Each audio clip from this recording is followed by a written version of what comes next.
कठोपनिषद अध्याय 2 वल्ली 3 मंत्र 14।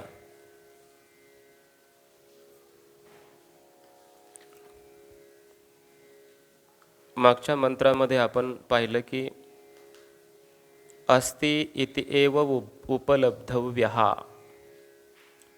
परमात्म्याचं अगोदर आहे या रूपानेच दर्शन केलं पाहिजे। तत्वभावेन च, आणि मग त्याचा तत्वभाव आपल्या अंतःकरणामध्ये प्रकाशित व्हावा। ज्याला ब्रह्म आहे असं ज्ञान झालेलं असतं त्याच्याच अंतःकरणामध्ये ब्रह्मतत्वभाव प्रकट होतो, अर्थात निरुपाधिक ब्रह्मतत्व अपरोक्षत्वाने प्रकट होता।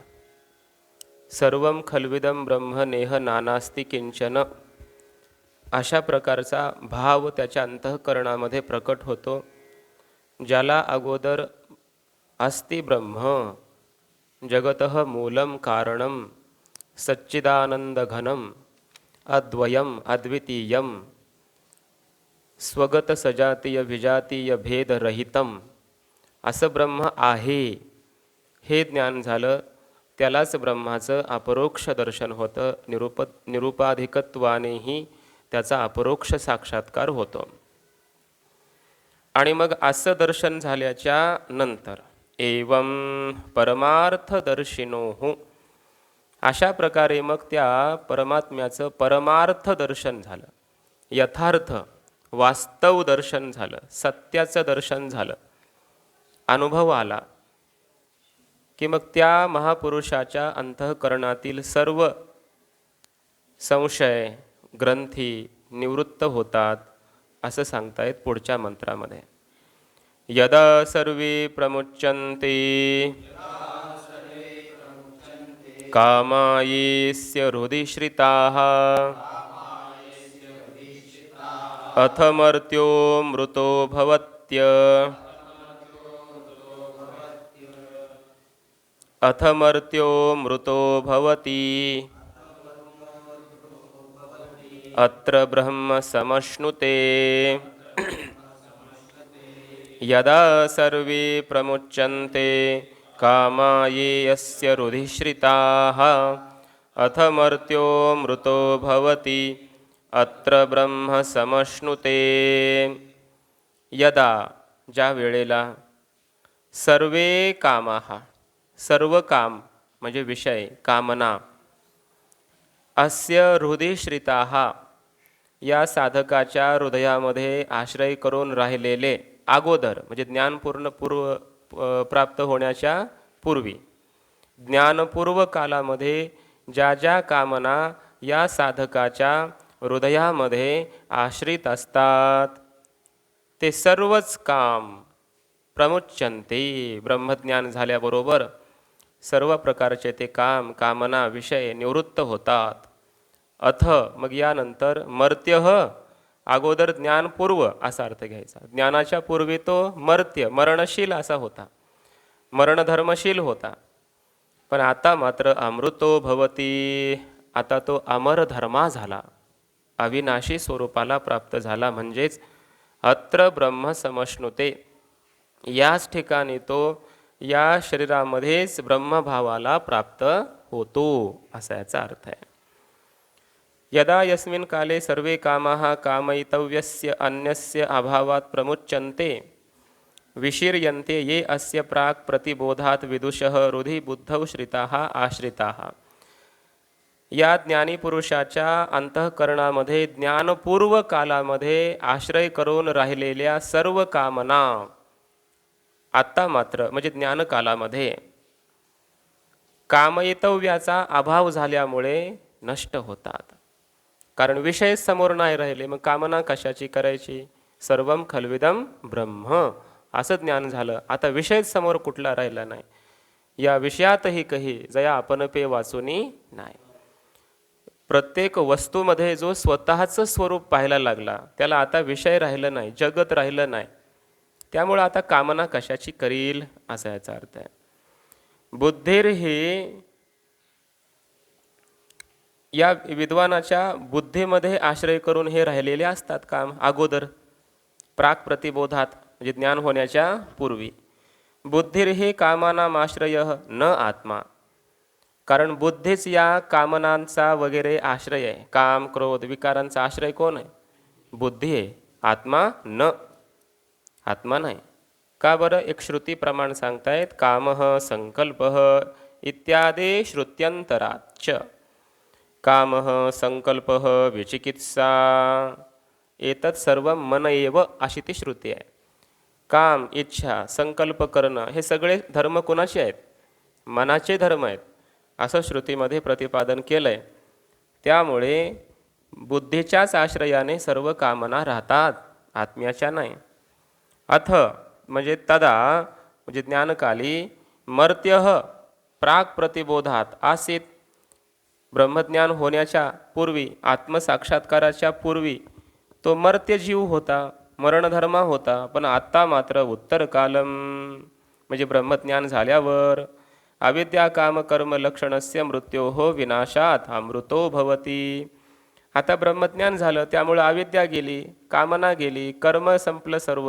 भिद्यते हृदय ग्रंथीही छिद्यन्ते सर्व संशयाः, असं झालं. त्यामुळं मृत्यूचा मृत्यू झाला. आता मृत्योः विनाशात असं म्हटलंय. मृत्यूचा आता काय झाला? नाश झाला. त्यामुळे आता तो मर्त्य राहिला नाही, आता अमृतो भवती, तो अमर झाला.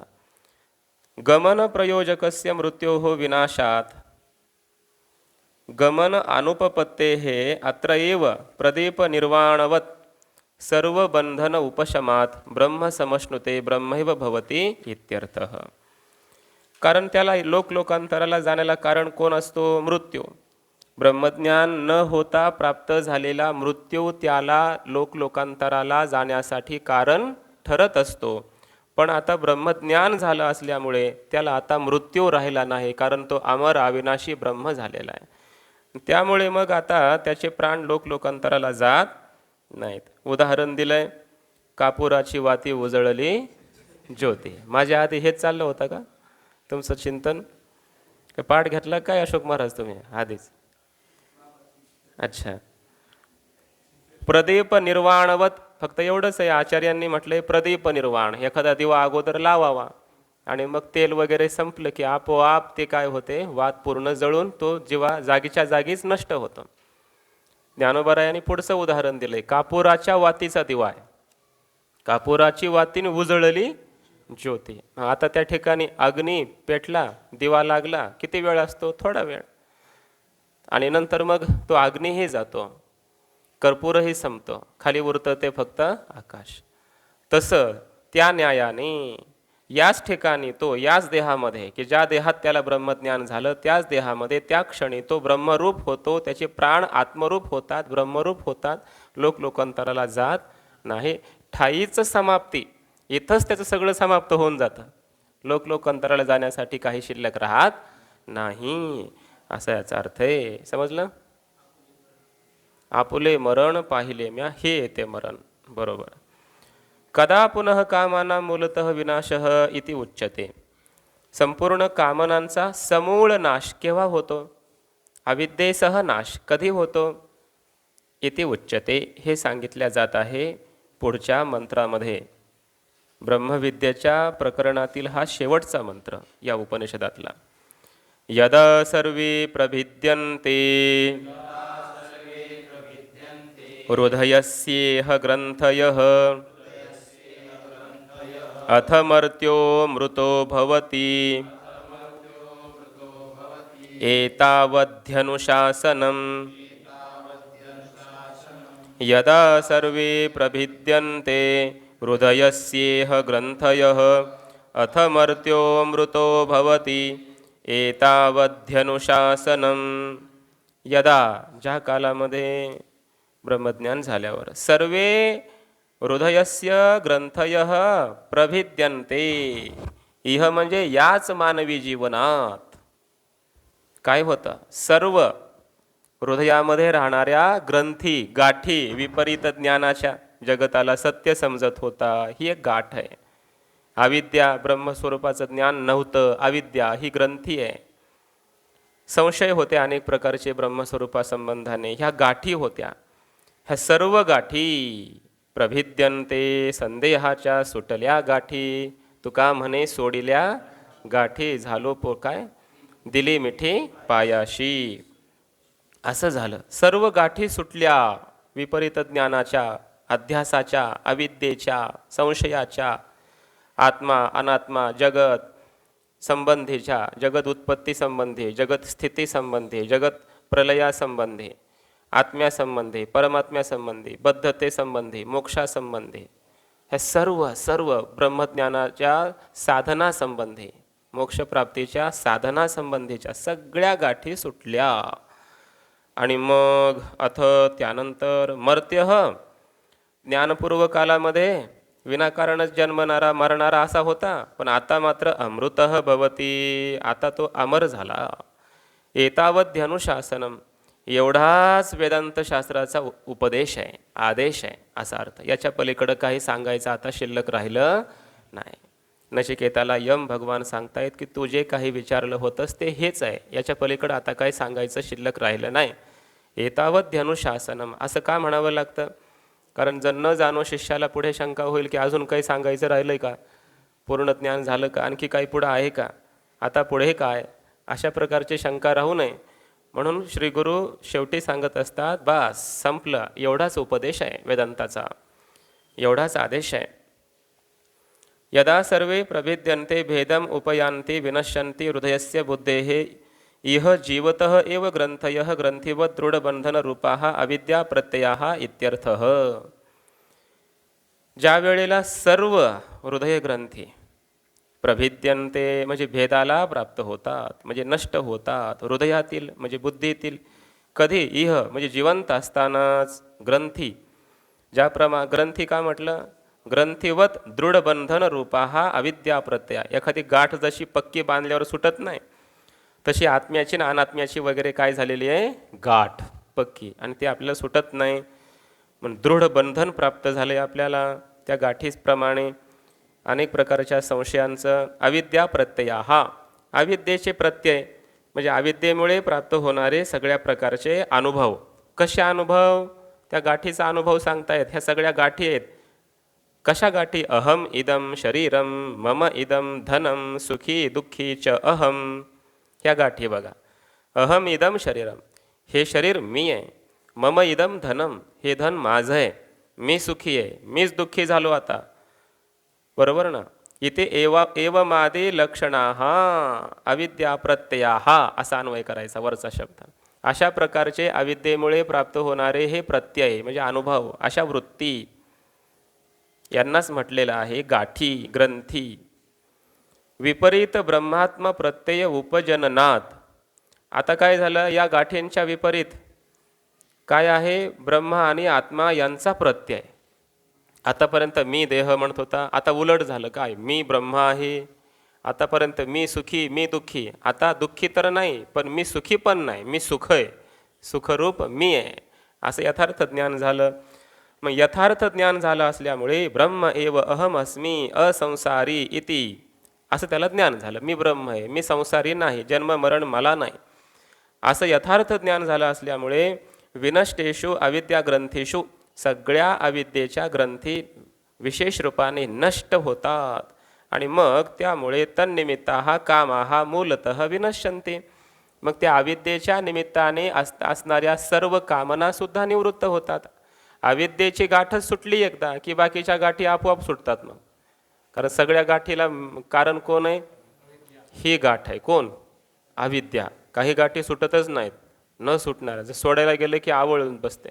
तशी सर्वात जास्त पक्की कोणती गाठ आहे? अविद्येची. आणि एकदा श्री गुरु कृपेने साधनेने अविद्येची गाठ गेली, ब्रह्मज्ञान झालं.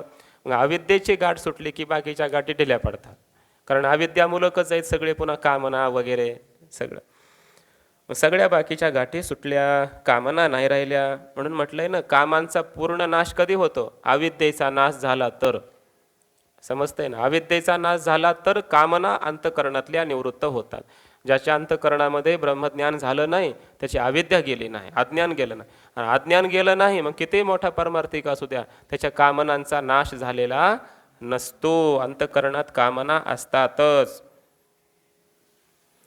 अथमर्त्य अमृत भवती. मग यानंतर तो साधक अमृत स्वरूपाला प्राप्त होतो. एतावद एव एतावन मात्रम न अधिकम अस्ति इति आशंकां कर्तव्या. याच्याहून पलीकडे काय उपदेश आहे अशी शंका आता करू नको. एवढाच वेदांतशास्त्राचा उपदेश असतो. अनुशासनम अनुशिष्टी उपदेश. अनुशासन म्हणजे अनुशिष्टी, अनुशिष्टी म्हणजे उपदेश.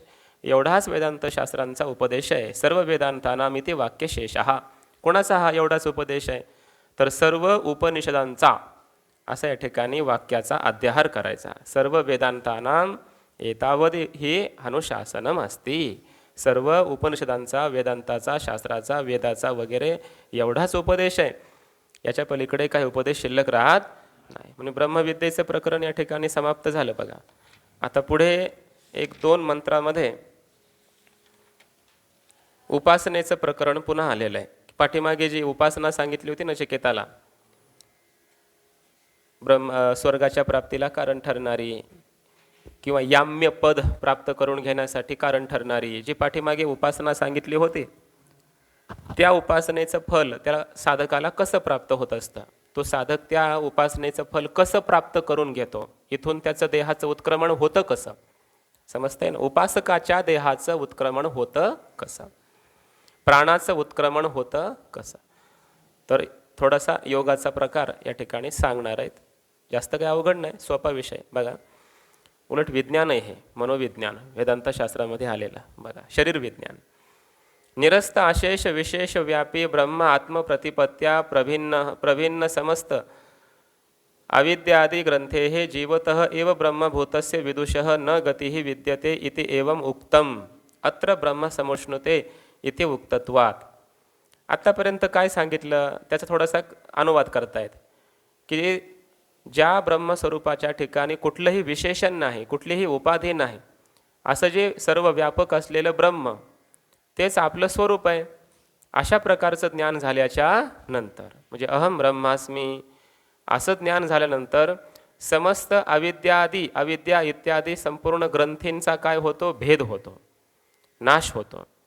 आणि मग तो ब्रह्मस्वरूपच झालेला महापुरुष विद्वान, त्याला लोकांतराला जाण्यासाठी गती शिल्लक राहत नाही, तो ब्रह्मस्वरूपच होतो. इथे उत्तम असं इथपर्यंत सांगितलं. ब्रह्मविद्येचं फल सांगितलं. अत्र ब्रह्म समष्णुते इति उक्तत्वात्. याच ठिकाणी तो ब्रह्मस्वरूपाला प्राप्त होतो असंही तुम्ही सांगितलं. न तस्य प्राणः उत्क्रामन्ति ब्रह्मैव सन ब्रह्माप्येति इति श्रुत्यंतराच्च. त्याचे प्राण उत्क्रमण कुठं लोकांतराला करत नाहीत. याच ठिकाणी तो ब्रह्म असणाराच मुळात ब्रह्मस्वरूपच होतो. अशाही अन्य श्रुती आहेत. हे सगळ्या श्रुती काय करतात, ब्रह्मविद्येचं फल सांगणारे आहेत. आता इथपर्यंत झालं. पुढं बघा. ये पुनर्मंद ब्रह्मविदः विद्यांतरशीलिनश्च ब्रह्मलोकभाजः ये च तद विपरीताः संसारभाजः तेषाम एव गतिविशेषः उच्यते. आता पुढच्या मंत्रामध्ये काय सांगितलं जात आहे, ज्यांना मंद असं ब्रह्मज्ञान झालेलं आहे, म्हणजे पूर्ण स्पष्ट ब्रह्मज्ञान झालेलं नाही, मंद बुद्धी असल्यामुळे झावळं वावळं ब्रह्मज्ञान झालं आहे आपल्या भाषेत, अस्पष्ट ब्रह्मज्ञान, दृढ झालं नाही, अदृढ झालं आहे असं म्हणा, काही वासना शिल्लक आहे, अशा प्रकारचे आहेत. तर अशा प्रकारच्या ब्रह्मवेत्यांना कुठली गती प्राप्त होते, बरोबर ना. तर ते ब्रह्मलोकाला जातात. मग कसे जातात, त्यांच्यात या प्राणाचं उत्क्रमण कसं होतं, कारण जो ब्रह्मवेत्ता आहे, यथार्थ दृढ ज्ञान झालंय, त्याचे तर प्राण ब्रह्मरूपच होतात, इथंच तो मुक्त होतो हे सांगितलं ना. ज्याला अदृढ ब्रह्मज्ञान झालेलं आहे त्यांच्या प्राणाचं उत्क्रमण कुठं होतं, मग ते कुठं स्वर्गाला ब्रह्मलोकाला जातात का, किंवा तेही ब्रह्मस्वरूपच होतात.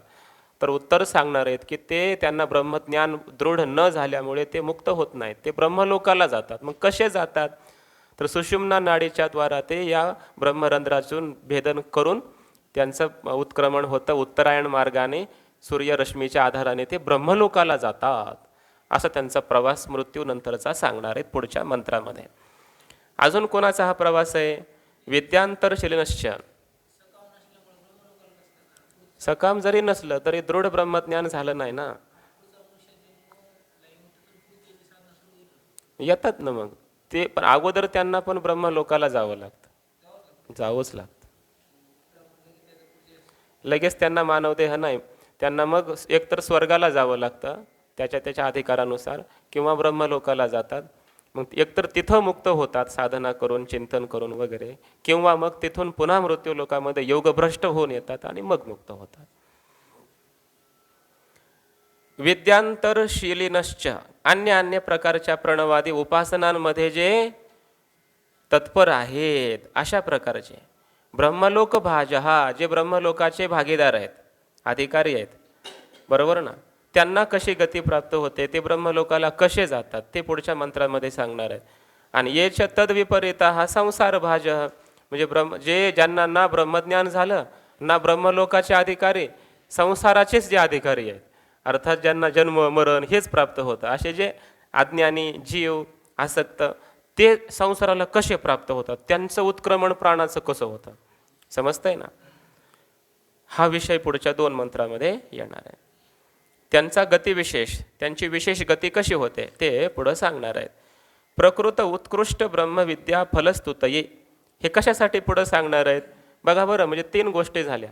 आदृढ ब्रह्मज्ञान झालंय ते ब्रह्मलोकाला जातात, किंवा कर्म उपासना यांचा समुच्चय जाणून ज्यांनी प्रणवादी हिरण्यगर्भादी उपासना केली तेही ब्रह्मलोकाला जातात.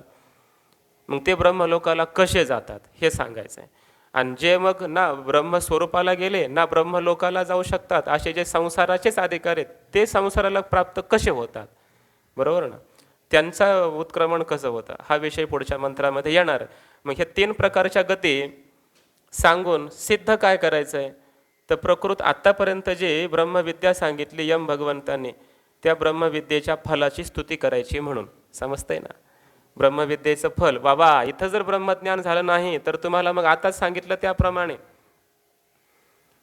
तुम्हाला मग ब्रह्मलोकाला जावं लागेल, तिथं तितका ब्रह्मदेवाचा काल संपेपर्यंत राहावं लागेल, तिथं तुम्हाला पुन्हा कधी मुक्त होणार, नाहीतर पुन्हा जन्माला इथं यावंच लागेल, पुन्हा इथं येऊन साधना, त्यापेक्षा आताच करा ना ब्रह्मज्ञान प्राप्त मुक्त व्हा, समजतंय ना. अशी ब्रह्मविद्येची काय करायची, स्तुती करायची आहे, म्हणून हे पुढचं प्रकरण येत आहे.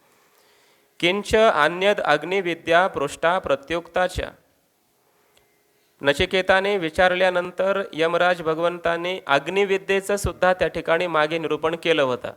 त्रिनाचिकेता हा नाव दिलं ना त्याला, नाचिकेत नावाच्या अग्नीचं प्रकरण पाठीमागे होऊन गेलं. तस्याहाच फलप्राप्ती प्रकार वक्तव्य, त्या विद्येच्या फलाच्या प्राप्तीचा प्रकार कसा हेही सांगायचा, याकरिता पुढच्या मंत्राचा आरंभ केल्या जातोय, समजतंय ना. मग ते अग्निविद्या केली, अनुष्ठानामध्ये आणले, मग तो त्या स्वर्गाला किंवा ब्रह्मलोकाला कसा जातो, बरोबर ना, ते सुद्धा या पुढच्या मंत्रामध्ये येणार आहे.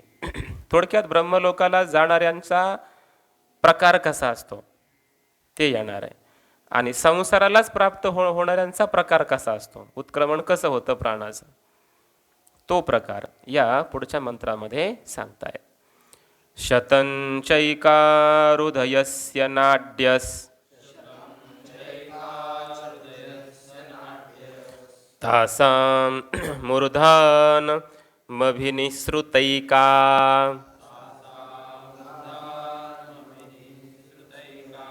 तयोर्ध्वमायन्न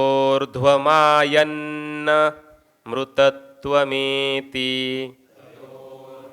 अयन्नमृतत्व इमेति विश्वंगन्या उत्क्रमणे भवन्ति.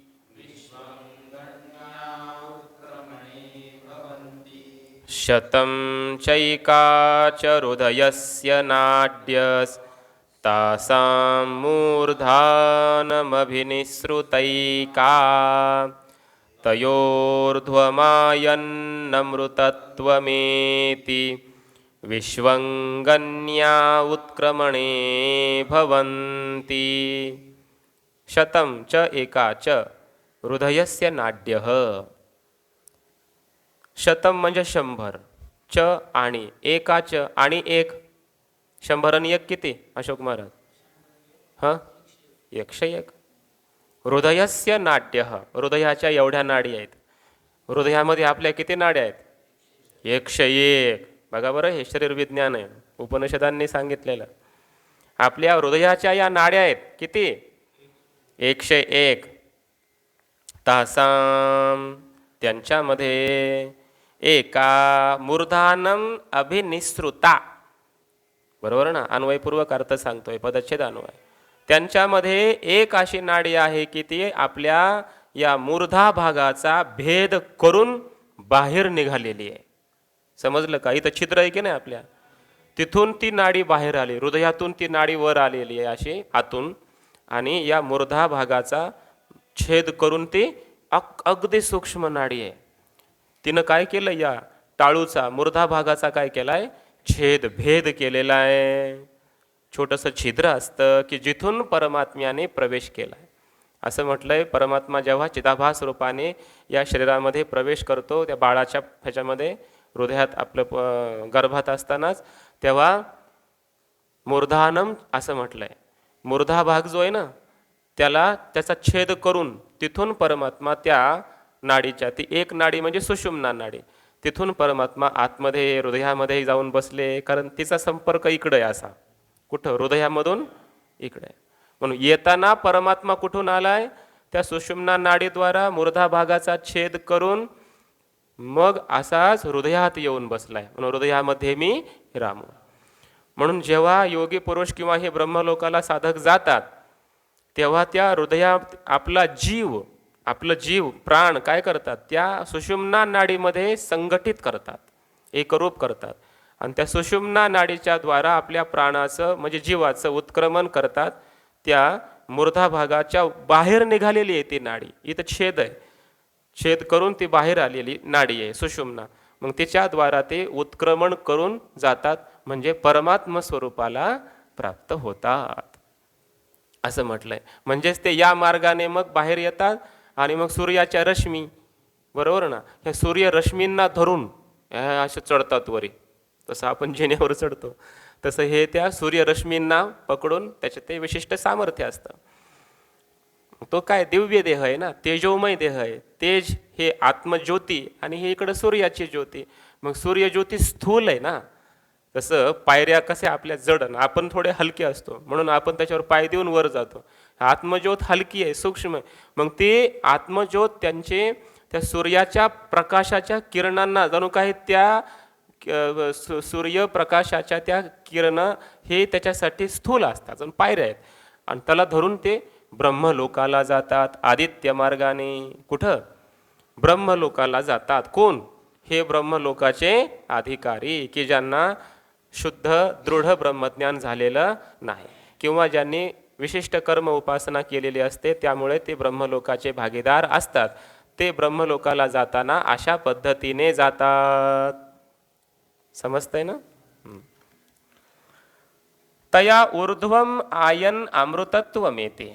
या एका नाडीच्या म्हणजे त्या सुषुम्ना नाडीच्या द्वारा बाहेर येऊन, बरोबर ना, ऊर्ध्वम आयन वर जाणारा जो साधक आहे, आपला जीव आपला प्राण घेऊन ब्रह्मलोकाला जेव्हा जातो तेव्हा तिथं तो अमृतत्वाला प्राप्त होतो. म्हणजे दिव्य अशा प्रकारचे अगणित भोग तो भोगतो ब्रह्मलोकात. आणि मग तिथं ब्रह्मदेवाच्या आयुष्य संपल्यानंतर तिथं तो साधक मुक्त होतो, विदेह कैवल्याला प्राप्त होतो. असं होतं म्हटले. आणि मग संसाराची गती कुणाला?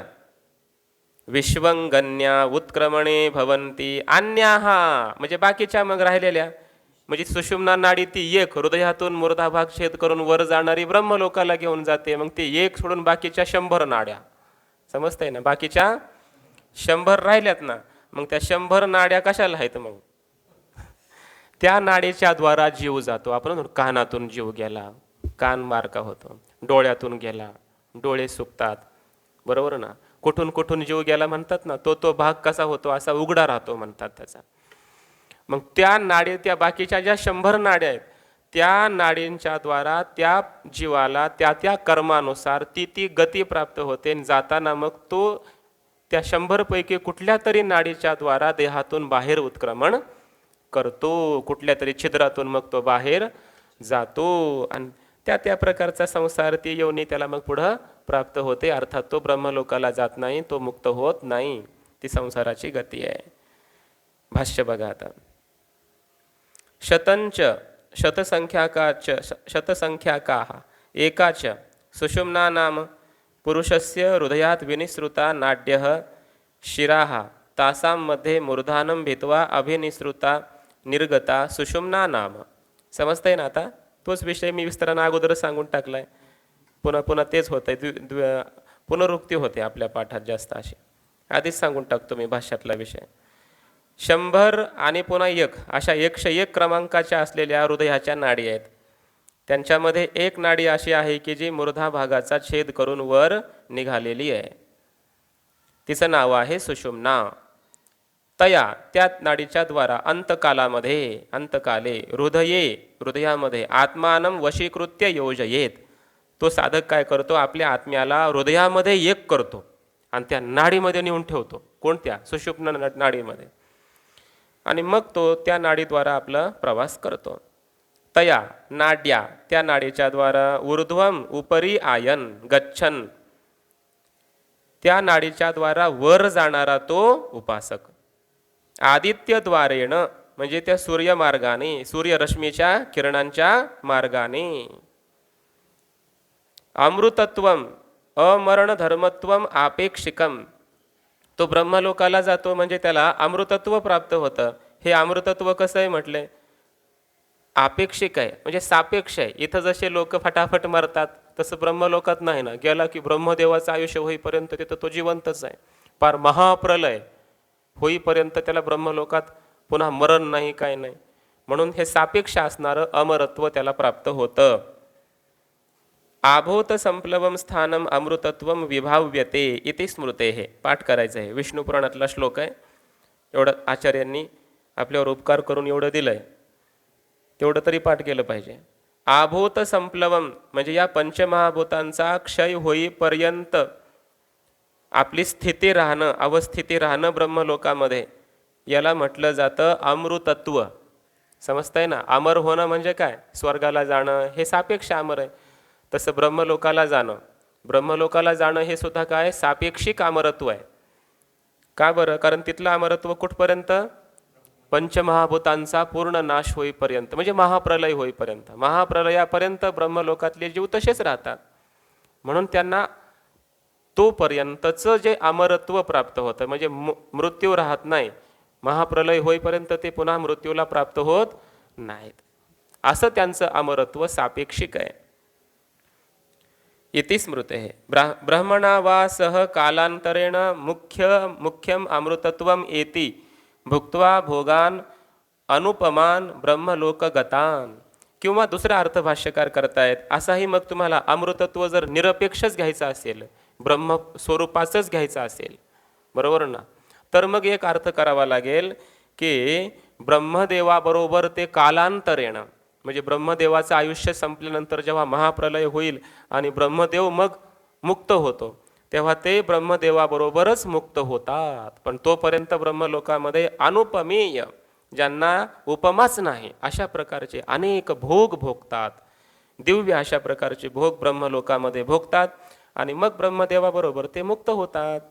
आणि मग त्यांना निरपेक्ष असलेलं असं अमृतत्व, अविनाशी ब्रह्मस्वरूप अमृतत्व त्यांना मग प्राप्त होतं. असाही अर्थ करता येईल. हे मुख्य अमृतत्व. पण एवढंच आहे. आपल्याला असं वाटेल मग तर बरं आहे, दोनों हातों में लड्डू,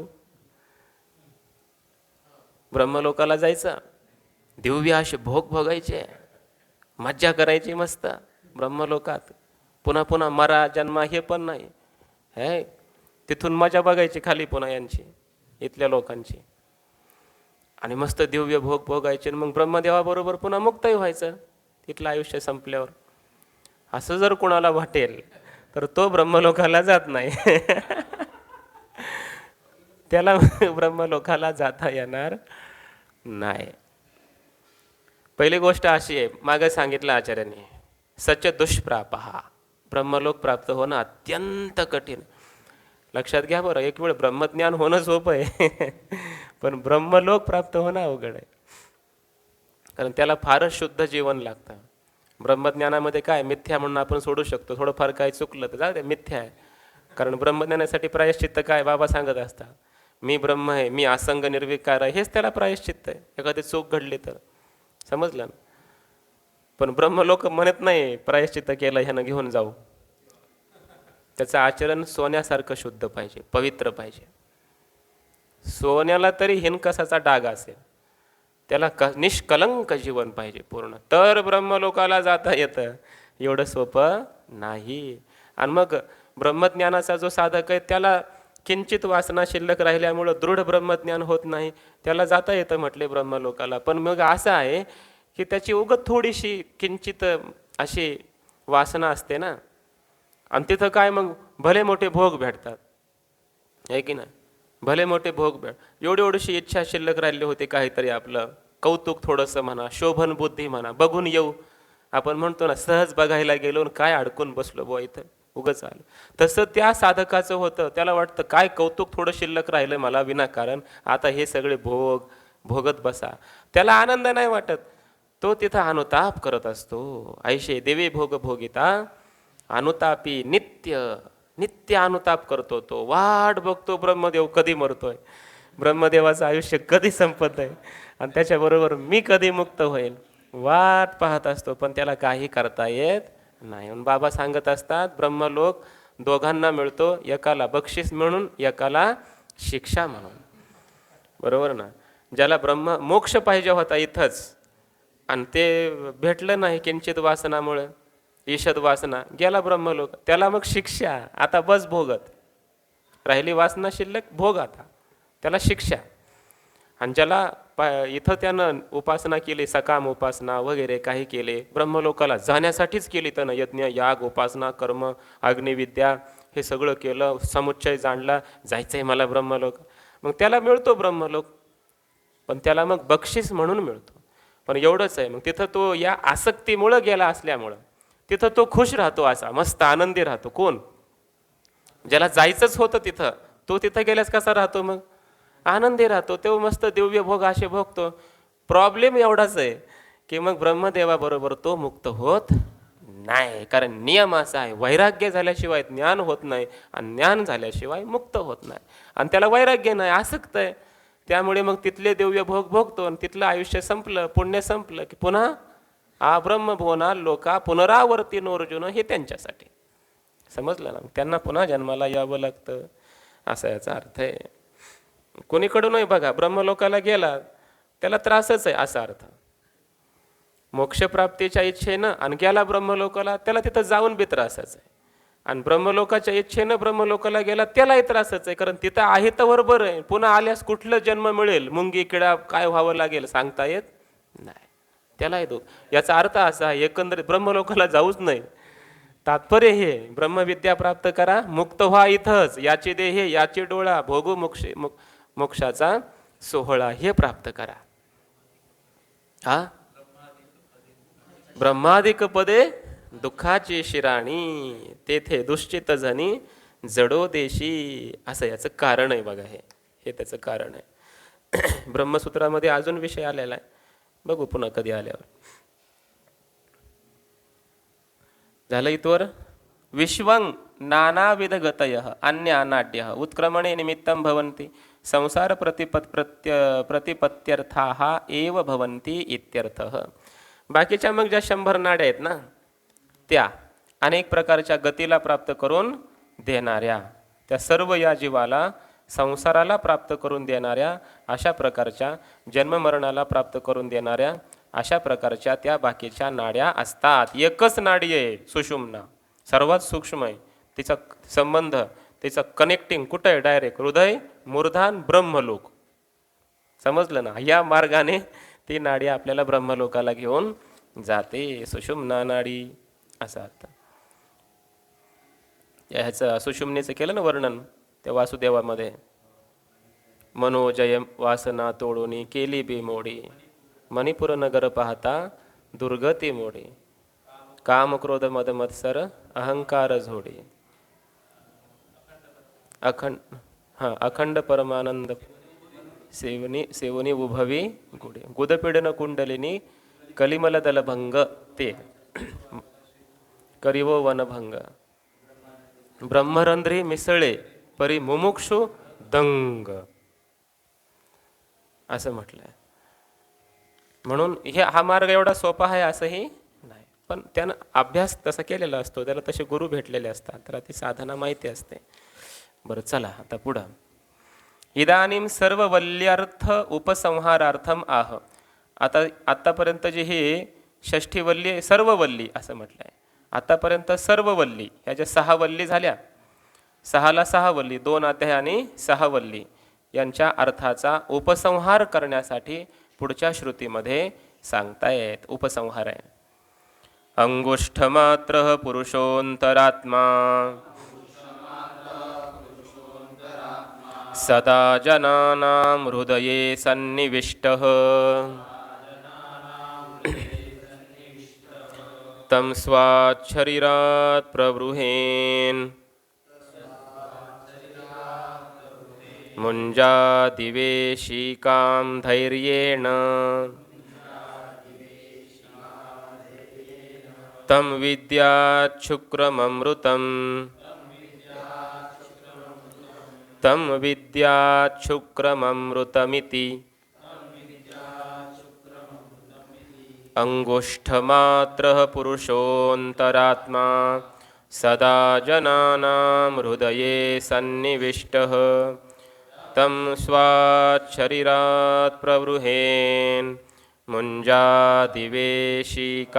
धैर्येण तं विद्याच्छुक्रममृतम् तं विद्याच्छुक्रममृतमिति अंगुष्ठमात्रः पुरुषः अंतरात्मा सदा जनानां हृदये सन्निविष्टः. जनानां हृदये सदा सन्निविष्टः, सर्व लोकांच्या हृदयामध्ये सदाच राहणारा असा अंतरात्मा असलेला असा पुरुष. आत्मा कसा आहे? अंगुष्ठ मात्र हृदयात राहतो, त्यामुळं त्याला अंगठ्या एवढ्या परिमाणाचा म्हटलंय. वास्तविक तो व्यापक आहे, पण हृदयात त्याचं विशेष अभिव्यक्ती होते की नाही, हृदयात त्याचं दर्शन होतं, म्हणून तो हृदयात राहतो असं म्हटलेलं आहे. तम स्वात शरीरात प्रवृहेत, त्याला आपल्या शरीराच्या बाहेर काढलं पाहिजे.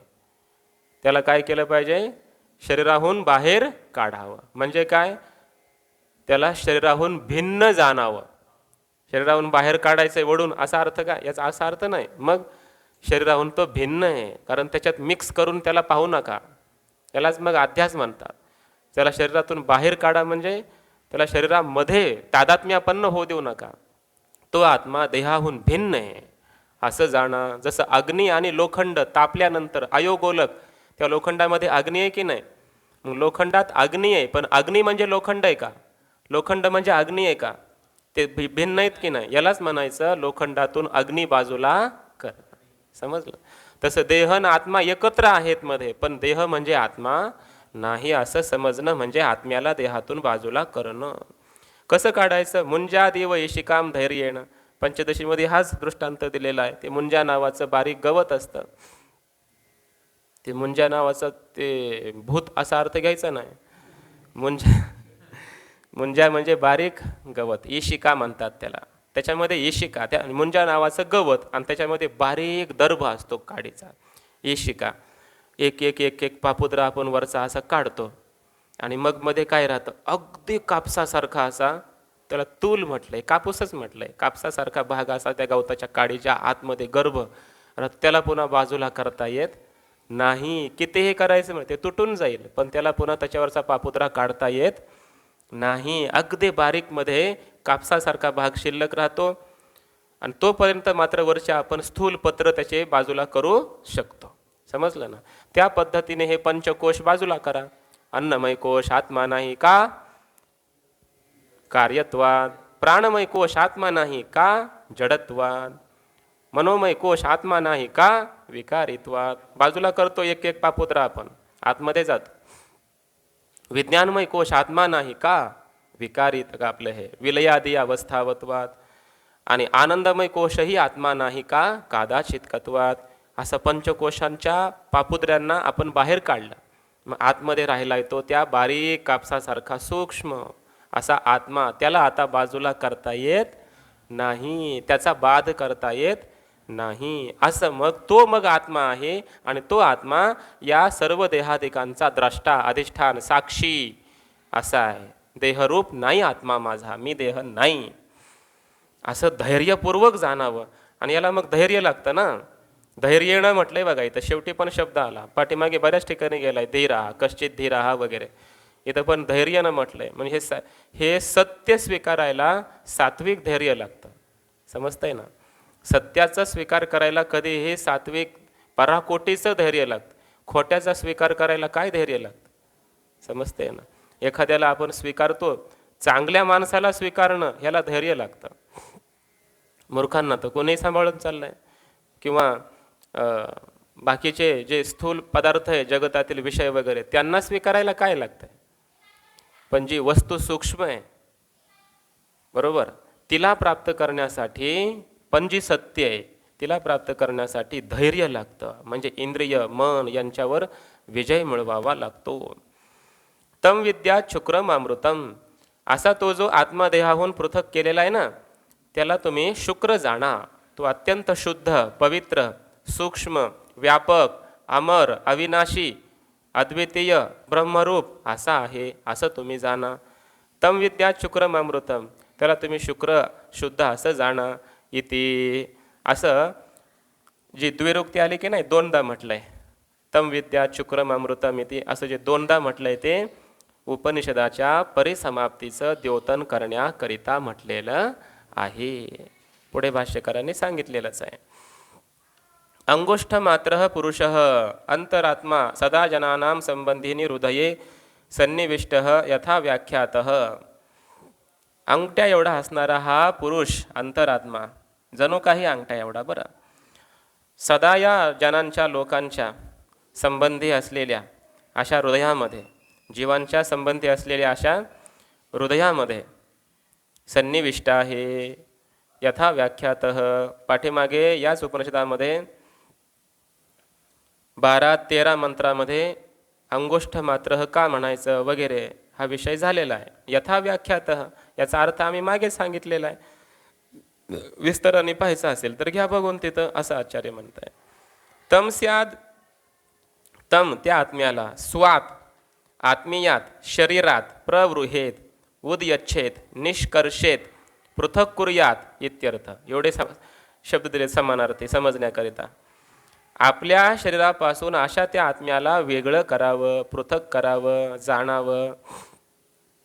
किमिव कशाप्रमाणे इथे उच्चते, दृष्टांत दिलाय. मुंजाद इव ईशिकाम अंतस्थाम धैर्येण अप्रमादेन.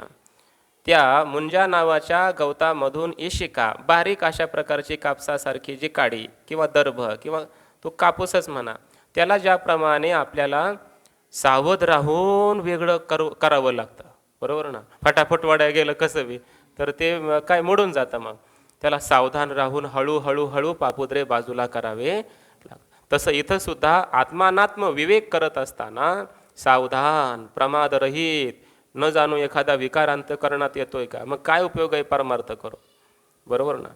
अरे दूधच प्यायचं आहे तर शुद्ध प्या ना. भलं मोठं पाणी टाकलं, कपभर दूध, तांब्याभर पाणी, मग काय त्या अर्थ आहे तसं दूध पिण्या. तसा परमार्थ, भेसळीचा परमार्थ करू नये, शुद्ध परमार्थ असावा. मग निरे कोणापाशी होय करज, द्यारे मज देन दुर्बळाशी, असं शुद्ध ब्रह्मज्ञान. त्यासाठी मग सावधान राहिलं पाहिजे. विकार मिश्रित परमार्थ कधीच फलप्राप्तीला कारण ठरत नसतो. विकार रहित शुद्ध पवित्र अंतःकरणाने सावधान राहून परमार्थ केला तर तोच फलीभूत होतो. हे परमार्थाचं सार आहे, ध्यानात ठेवलं पाहिजे. अशा त्या आत्मस्वरूपाला आपल्या शरीरापासून वेगळं केल्याच्या नंतर निष्कृष्टम चिन्मात्रम विद्यात, तो चित स्वरूप आहे, ज्ञानघन आहे असं जाणावं. विजानीयात शुक्रम अमृतम यथोक्तम ब्रह्म इति, ते शुद्ध आहे, अविनाशी आहे असं ते पाठीमागे सांगितलेलं ब्रह्म असं आहे ते. द्विर्वचनम उपनिषद परिसमाप्त्यर्थम इति शब्दश्च, दोनदा आलेलं हे जे वाक्य आहे की नाही, तम विद्या शुक्रम अमृतम असं दोनदा जे आलंय आणि शेवटी इति असाही शब्द आलाय, याचा अर्थ आहे उपनिषदाची आता परिसमाप्ती झाली, पुढं काही आता येणार नाही. याचा संदेश उपदेश या उपनिषदाचा संपला. हा ग्रंथ या ठिकाणी परिसमाप्तीला गेला. याचं ज्ञापन करण्यासाठी दोनदा या ठिकाणी हा शब्द आलेला आहे. विद्यास्तुत्यर्थ अयम आख्यायिका अर्थ उपसंहारः अधुना उच्यते.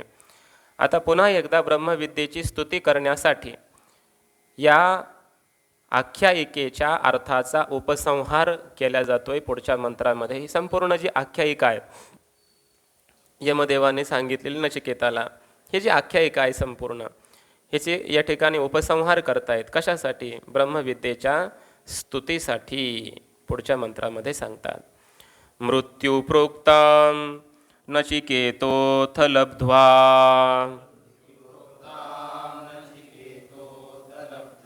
विद्यामेतां योगविधिं च कृत्स्नं ब्रह्म प्राप्तो विरजो भूद्विमृत्यो रण्योऽप्येवं यो विदध्यात्ममेव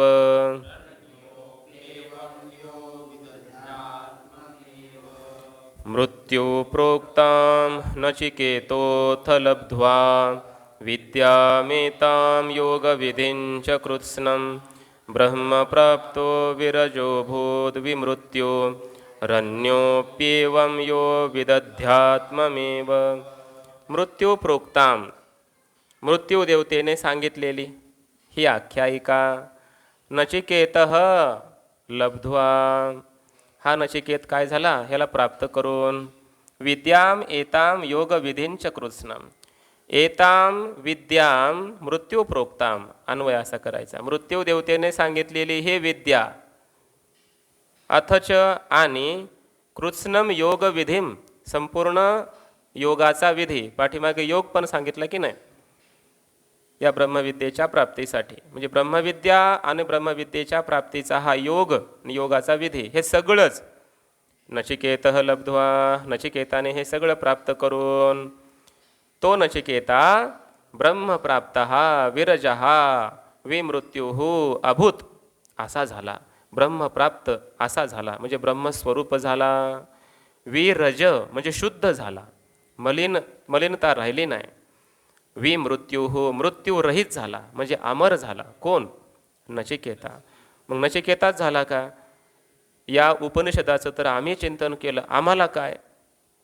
पुढं सांगतायत, अन्यः अपि एवं यह विद अध्यात्मम एव, जो दुसराही कोणी, अन्यः अपि दुसराही कोणी, यह जो कोणी असेल, एवं अध्यात्मविद एव, तो या अध्यात्मालाच जर जाणेल, या उपनिषदामध्ये सांगितलेल्या अध्यात्मविद्येचं जो ग्रहण करेल, चिंतन करेल, तो सुद्धा असाच विरज होईल, ब्रह्मप्राप्त होईल, विमृत्यू अमर होईल, असा याचा अर्थ आहे.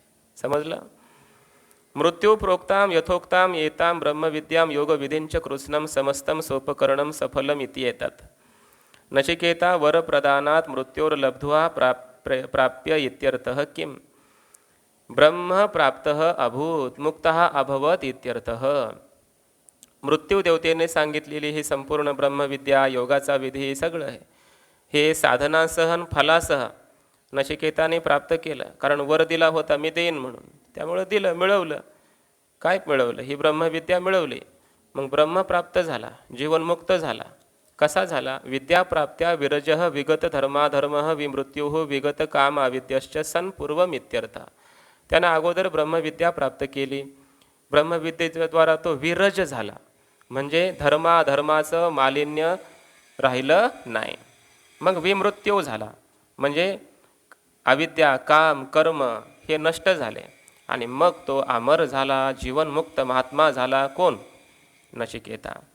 न केवलम नचिकेता एव अन्यः अपि नचिकेतोवद आत्मविद अध्यात्मम एव निरूपचरितं प्रत्यक्ष स्वरूपम प्राप्य तत्वम एव इति अभिप्रायः न अन्यद रूपम अप्रत्यक रूपम.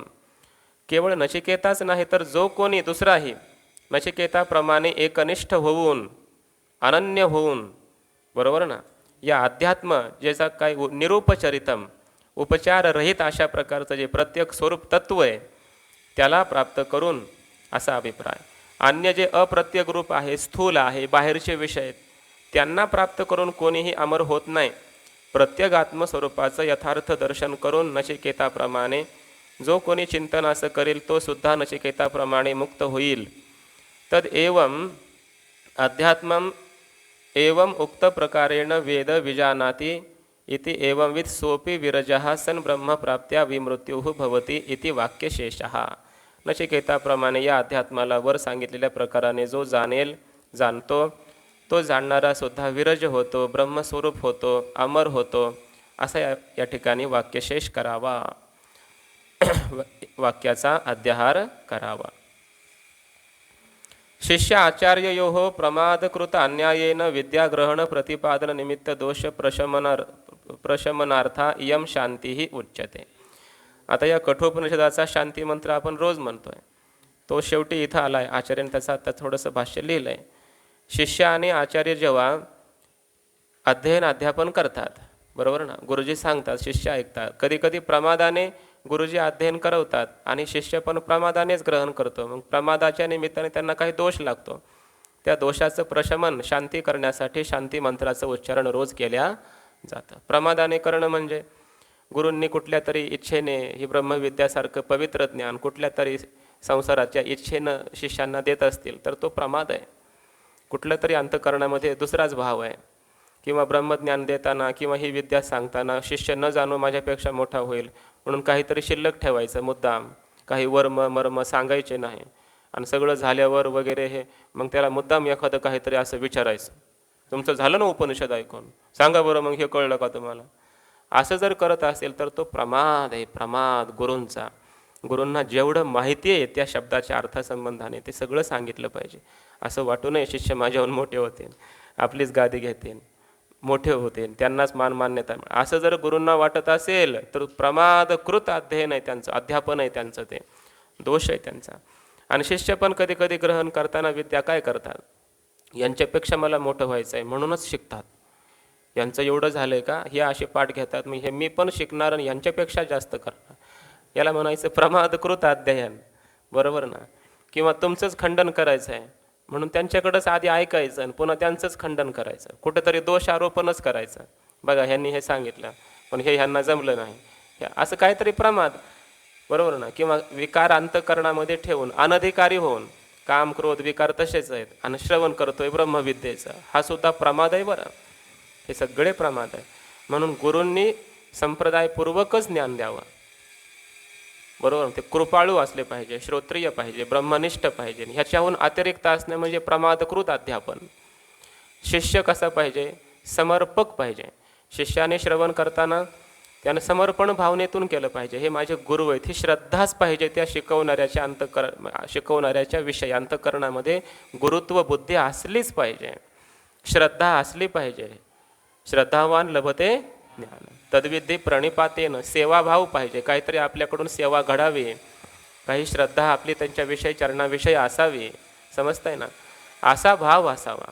तन मन धन काय जे काही अर्पण करण्याची वेळ येईल मला आणि माझ्याकडं जर काही असेल तर ते मी अर्पण करील, पण मी ही ब्रह्मविद्या मिळवीन, अशी समर्पणतेची भावना शिष्याच्या अंतःकरणात पाहिजे. आणि हे नसेल तर मग त्याला म्हणायचं प्रमादकृत अध्ययन. पण गुरुजींकडूनही कधी कधी प्रमादकृत अध्यापन करवल्या जातं आणि कधी कधी शिष्य पण प्रमादयुक्त होऊन अध्ययन करतो. मग दोघांना पण दोष लागतो, कारण ही शुद्ध ब्रह्मविद्या, पाप लागतं त्यांना, बरोबर ना.